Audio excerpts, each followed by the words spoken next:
Dear students, आज हम S block elements chapter में कुछ और प्रॉपर्टीज़ हैं वो डिस्कस करने वाले हैं। और सबसे पहले हम डिस्कस करेंगे केमिकल रिएक्शंस।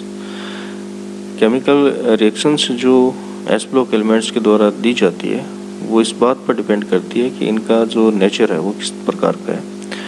और हम जानते हैं कि ये सारे के सारे मेटेलिक नेचर के होते हैं, इलेक्ट्रॉन्स ये आसानी से डोनेट कर देते हैं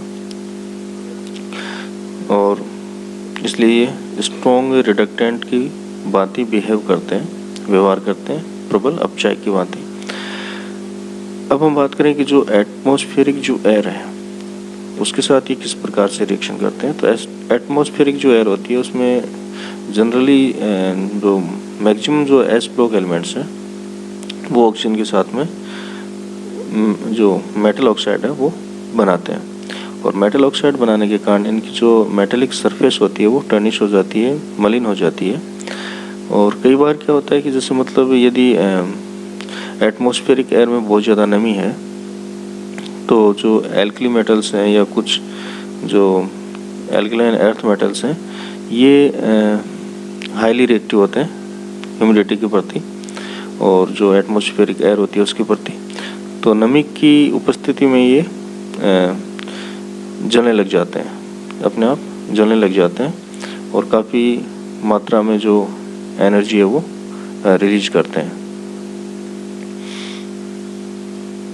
यदि हम दोनों ग्रुप की रिएक्टिविटी को यदि हम कंपेयर करने की बात करें तो हम देखते हैं कि जो फर्स्ट ए ग्रुप के जो एलिमेंट्स हैं उनकी रिएक्टिविटी सेकंड ए ग्रुप के जो एलिमेंट्स हैं उनकी तुलना में थोड़ी ज़्यादा होती है। और इनकी जो ऑक्सीडेशन स्टेट्स होती है, फर्स्ट ए ग्रुप के एलिमेंट्स की ऑक्सीडेशन स्टेट +1 होती है, जबकि सेकंड ए ग्रुप के जो एलिमेंट्स हैं उनकी 2+ होती है। और इसी की बेस पे हम जो हीट ऑफ हाइड्रेशन है या जो हाइड्रेशन के प्रोसेस में जो एनर्जी जो रिलीज होती है उसको हम इनमें काफ़ी डिफरेंस होता है। फर्स्ट ए ग्रुप के जो एलिमेंट्स हैं जो कैटायन फॉर्म होते हैं उनके लिए जो हाइड्रेशन एनर्जी है और जो सेकंड ए ग्रुप के जो कैटायन है उनके लिए जो हाइड्रेशन एनर्जी है उनमें काफ़ी डिफरेंस होता है। और इस डिफरेंस को हम इस बेसिस पे एक्सप्लेन कर सकते हैं कि जो सेकंड ए ग्रुप के जो एलिमेंट्स होते हैं जब ये कैटायन फॉर्म करते हैं तो इन पे 2+ चार्ज होता है और इनकी जो आयनिक साइज है वो काफ़ी छोटी होती है। तो हम कह सकते हैं कि इन पे जो चार्ज डेंसिटी है वो काफ़ी ज़्यादा होती है। और जब चार्ज डेंसिटी ज़्यादा होगी तो जो हीट ऑफ हाइड्रेशन है उसका मान काफ़ी ज़्यादा हो जाता है। फॉर एग्जांपल यदि हम बात करें तो यहाँ पर सोडियम प्लस और कैल्शियम प्लस को कंपेयर किया गया। सोडियम प्लस की जो आयनिक रेडियाई है वो कैल्शियम 2+ के आयनिक रेडियाई के समान है, लेकिन जब हम इनकी हीट ऑफ हाइड्रेशन की बात करते हैं तो कैल्शियम के केस में जो हीट ऑफ हाइड्रेशन का मान है वो सोडियम की तुलना में लगभग 4 गुना ज़्यादा होता है। और उसके पीछे रीज़न ये होता है कि जो बहुत ज़्यादा चार्ज डेंसिटी होती है उसके कारण ये जो वाटर मॉलिक्यूल के जो ऑक्सीजन एटम है ये इनकी तरफ बहुत स्ट्रांगली अट्रैक्ट होते हैं और इस प्रोसेस में एनर्जी रिलीज होती है। नेक्स्ट हम बात करते हैं रिएक्शन विद एटमॉस्फेरिक ऑक्सीजन। तो सबसे पहले हम फर्स्ट ए ग्रुप के एलिमेंट्स की बात करेंगे। फर्स्ट ए ग्रुप के जो एलिमेंट्स हैं उनके द्वारा जो ऑक्साइड भी बनाए जाते हैं, प्रोक्साइड्स भी फॉर्म होते हैं, सुपर ऑक्साइड्स भी बनाए जाते हैं। लेकिन लिथियम जो एलिमेंट है वो केवल सिंपल ऑक्साइड बनाता है। Lithium +O2 = Li2O lithium oxide या लिथियम मोनोऑक्साइड। सोडियम के केस में बात करें तो सोडियम प्रोक्साइड भी फॉर्म करता है सिंपल ऑक्साइड के साथ में Na+O2 = Na2O2। बाकी के जो रिमेनिंग एल्कली मेटल्स हैं वो सुपर ऑक्साइड्स भी फॉर्म करते हैं। सेकंड ए ग्रुप एलिमेंट्स की यदि हम बात करें तो जो बेरिलियम और कैल्शियम है ये थोड़े स्टेबल होते हैं और जनरली ये एटमॉस्फेरिक एयर के साथ में रिएक्शन नहीं करते।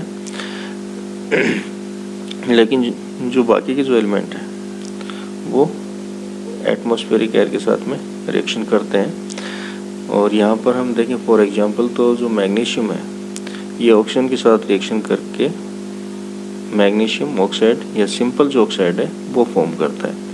और जो एटमॉस्फेरिक नाइट्रोजन गैस है इसके साथ भी ये रिएक्शन करता है। जनरली बाकी एलिमेंट्स ऐसा नहीं करते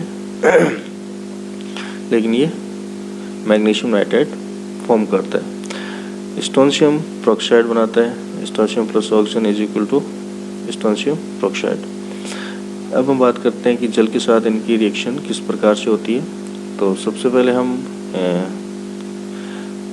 जो फर्स्ट ए ग्रुप के जो एलिमेंट्स हैं इनकी बात करेंगे। तो इनके द्वारा जल या इस प्रकार के जो कंपाउंड्स जिनमें हाइड्रोजन एटम है वो प्रेजेंट होता है और ये आसानी से मतलब इनके द्वारा रिलीज किया जा सकता है। तो इस प्रकार के कंपाउंड्स के साथ ये रिएक्शन कर हाइड्रोजन गैस है वो लिबरेट करते हैं, मुक्त करते हैं। यदि हम बात करें सोडियम क्या है जल के साथ reaction, sodium plus H2 is equal to sodium hydroxide plus H2 gas. इसी तरह एथेनॉल के साथ में रिएक्शन करते हैं, H2 लिबरेट करते हैं और ये एसिटिलीन इसके साथ में रिएक्शन करते हैं और H2 गैस है वो लिबरेट करते हैं। सेकंड ए ग्रुप एलिमेंट्स की बात करें वाटर के साथ रिएक्शन की, तो यहाँ पर बेरिलियम है वो जनरली रिएक्शन नहीं करता वाटर के साथ, लेकिन मैग्नीशियम हॉट वाटर के साथ में रिएक्शन करता है और हाइड्रोक्साइड फॉर्म करता है और साथ में H2 गैस है वो लिबरेट करता है। बाकी के जो एलिमेंट्स हैं वो नॉर्मल जो टेम्परेचर पर जो वाटर है उसके साथ रिएक्शन करते हैं और hydroxide plus H2 gas form करता है। नेक्स्ट हम बात करते हैं जो नॉन मेटालिक जो एलिमेंट्स हैं इनके साथ इनकी क्या रिएक्शन होती है और किस प्रकार के कंपाउंड्स फॉर्म होते हैं। तो ये जो मैक्सिमम जो एलिमेंट्स हैं एस ब्लॉक ये नॉन मेटल्स के साथ में आयनिक कंपाउंड्स फॉर्म करते हैं। और मरकरी के साथ में जो एल्कली मेटल्स हैं ये अमलगम बनाते हैं जो कि एक एलॉय होता है, मिश्र धातु के रूप में होता है। जैसे sodium plus Hg is equal to sodium amalgam. तो इस एलॉय को हम जनरली एमलगम से नाम से जानते हैं। यदि हम जो एल्कली मेटल्स हैं इनको यदि हम अमोनिया सॉल्यूशन में यदि डिजोल्व करते हैं तो इनके द्वारा इलेक्ट्रॉन डोनेट किया जाता है और ये इलेक्ट्रॉन फिर विलायक फ्यूजित हो जाता है अमोनिया के साथ में और इस कारण से एक सॉल्यूशन को नीला रंग प्रदान किया जाता है इनके द्वारा। फर्दर हम बात करते हैं डायगोनल रिलेशनशिप की। तो सबसे पहले हम बात करेंगे डायगोनल रिलेशनशिप होता है क्या। जो